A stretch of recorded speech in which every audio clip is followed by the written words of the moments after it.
I guess one Absolutely. thing that won't have much of an impact is the second debate that is now officially off. And again, Will, you wrote this one up, and from my understanding, they canceled the debate and didn't actually move it at all, reschedule it, or anything like that. There was an offering potentially to do an online debate, but I heard the Trump camp said no to that. Will, what details do you have on this? Yeah, and just to clarify, I added an update to this article. I shouldn't take the full credit for the whole thing, but So I did modest. put some. But yeah, I did put some work into that one. But yeah, like you said, there was all this confusion about what was going to happen after Trump's COVID diagnosis. It wasn't, Biden kind of flip flopped. He had said at first that like he's going to let the experts and the scientists decide whether it'd be safe, and then he started saying that like no, if Trump still has a positive COVID test, I'm not going to do it at all. I'm not going to have any debate. And then this idea of a virtual debate was floated, and Trump refused that. And Trump suggested maybe rescheduling it. I think he wanted to do the second one, like to push that to the date of the third, and then push back the third. But Biden refused that, and so the second debate is now canceled. Um, and I guess the third is still on for October 22nd. So there will still at least be one more debate. But I mean, like even after the first one that between Trump and Biden, like there was a lot of talk that, and this is before we even knew Trump had COVID. Even like just after that debate, there was talk that like at least one of them would be canceled for some reason. Like Wolf Blitzer, like within seconds after the first debate, was like, I don't know if we're going to see another one of these. Like just maybe because of how bad that one he was saying, how bad that went. But nonetheless, yeah, we are now down to just one single debate left at the end of October. There was some pretty weird stuff happening, like right around the time this debate was canceled. Like the night before that happened, the guy who was supposed to moderate the second debate, the C-SPAN editor Steve Scully, his Twitter account sent out this weird tweet saying, "Should I respond to Trump?" And he tagged Anthony Scaramucci, who like Trump's former communications director, who's now like a loud critic of Trump. And so that like triggered all kinds of suspicions of like what does that mean? Like should I respond to Trump? What is what kind of overture did Trump make to this debate moderator? This Scully guy has come out and said that his account was hacked. And so like that's how he's explaining this. And apparently, he's saying someone's just trying to like stir up trouble with this. But another strange thing, like right around the same time, the moderator of the third debate, an NBC reporter, Kristen Welker, her account suddenly was deleted entirely. And I think her people are saying that was just a precaution and stuff, but there's all kinds of suspicion that there's like some weird backroom dealings going on with these moderators and their Twitter handles. And I don't know, I presume what they're saying is true that it's a hack. I have no evidence to suggest otherwise, but this is like a lot of people are questioning what the hell is going on with these debates. With some of the moderators.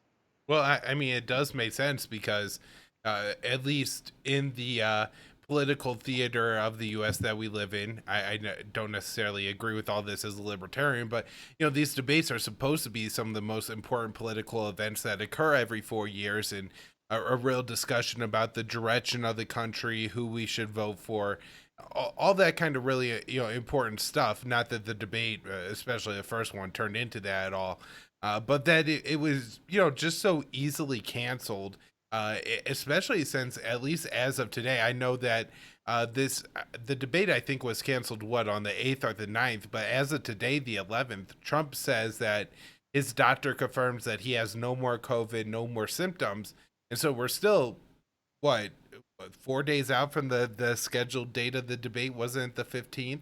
Yeah, I um think so. and so if that's the case, it seems kind of like we canceled the debate for no reason. Not really that the country would benefit from another debate, I think, actually, or anything like that. But yeah, so just an interesting thing, and this is shining a lot of light, I feel, on the how the debate commission works. I think it's what, commission for presidential debate or something like that.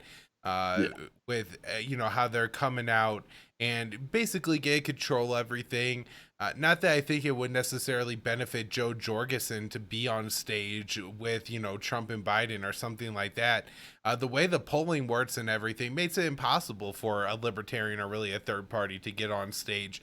And so people seeing some of that, and more to talk about the presidential debate, commission and everything, I think has been at least a little bit of a positive of this election cycle. But Will, anything more on this?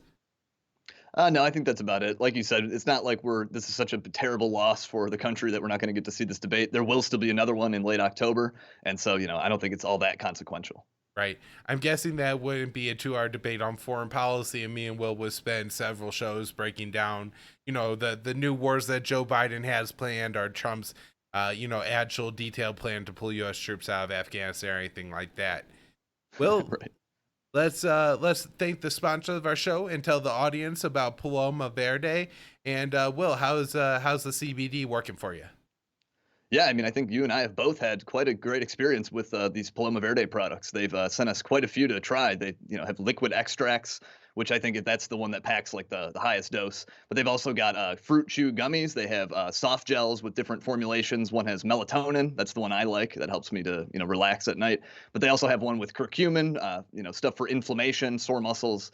And it really does, like, make the difference when you go through Paloma Verde, because you can actually see their lab results. You can see what you're actually getting. This is not something that you're going to, like you say, this is not gummy worms that you're buying at the gas station or the head shop or something. This is like really quality product.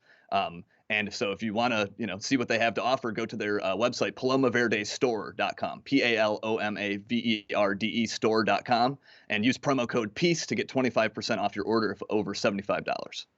All right. Well, thank you. Let's get back to the show.